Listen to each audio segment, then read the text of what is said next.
This game totally on me. Had a bad game plan the first half, and I put this on my back. My guys fought for me, got back in the game, had a chance to win, held them to 26 points in the second half, and we'll just try to do better the next time. But, I'm proud of the effort for the guys. It was a great season, 23 wins. Now we're going to postseason, regular season. Now we're going to the postseason. We're going to AAC tournament, renewed and with a fresh mind and ready to compete.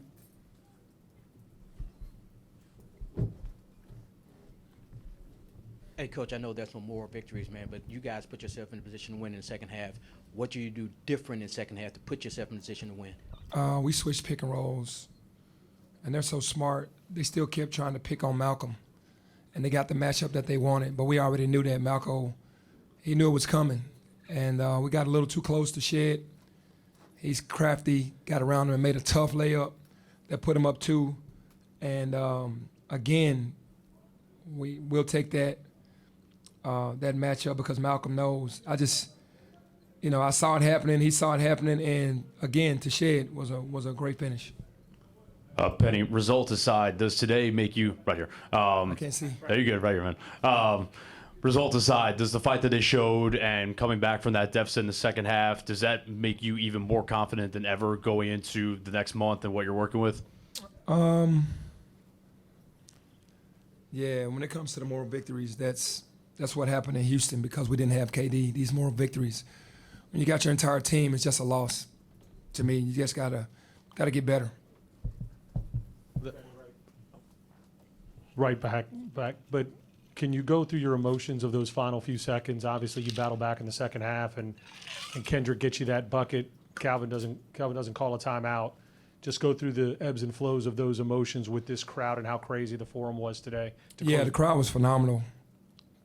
They gave us the edge. We just didn't come out swinging. We didn't come out fighting.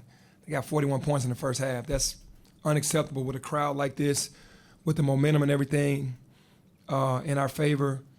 To come out and not fight in the first half was definitely disheartening. Second half, we fought. The last few seconds of the game when KD made the shot, it was still too much time, and anything could happen. He made a tough shot, caught the left corner of the rim, went in, and it was definitely a tough loss. Did you think it was a push-off?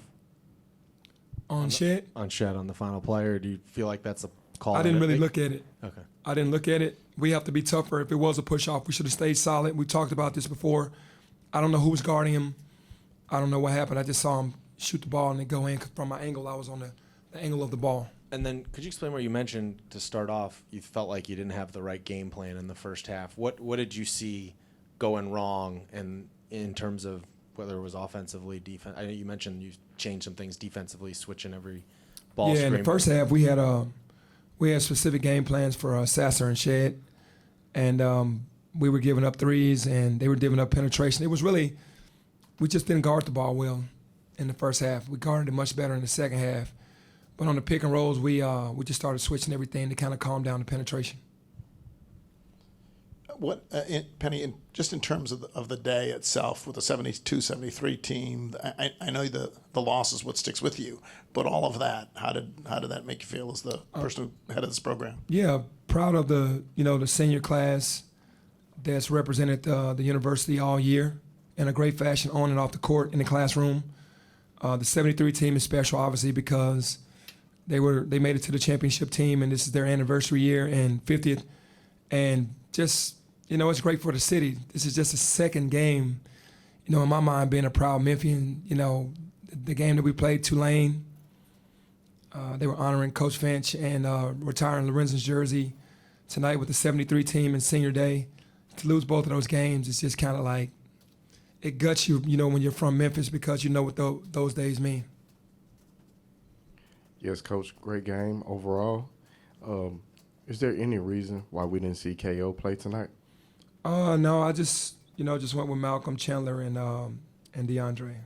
When DeAndre got in foul trouble, that hurts. Even though he played 30 minutes, got into foul trouble again. How confident are you guys going into the conference tournament, considering you played at a high level against the #1 team in the country on multiple occasions? and given your resume on the teams that you've already beaten?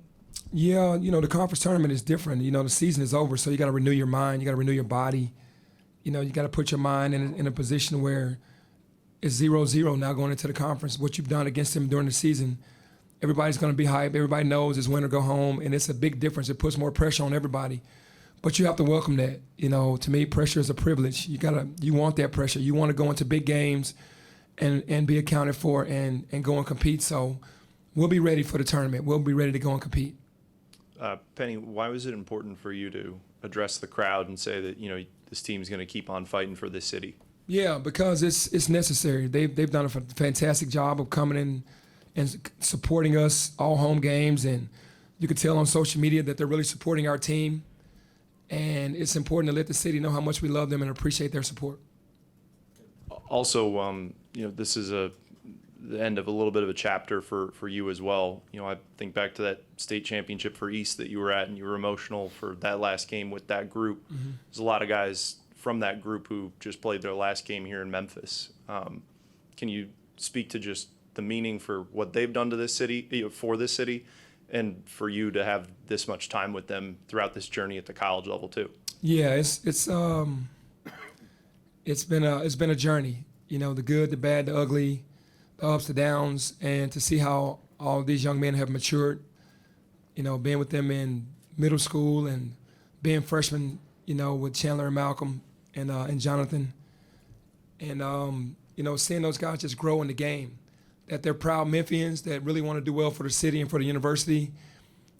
In the classroom, they're all going to graduate, and that makes me proud. And they're going to be positive citizens in our community when they're done. And that's what's so important to me, to just go back and give back to your community.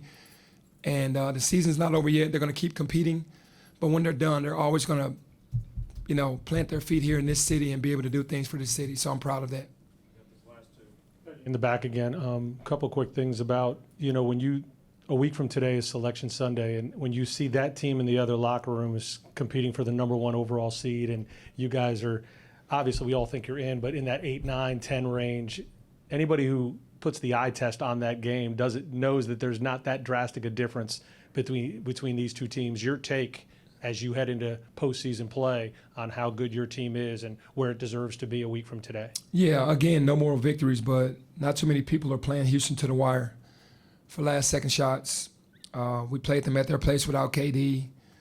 Malcolm's first game back after 2.5 months, and Alo's first game back after a month and a half, and had an opportunity with 1:30 to go, down 5.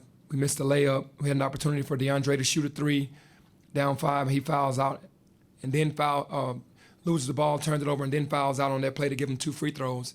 It's not a sell for me, but what it is to me, and I've noticed this, is the culture that they've set over the last 5 years is the reason why they get the respect that they get, and they just don't respect our culture, because there's not much of a difference between us and talent-wise with Houston. Their culture is unbelievable.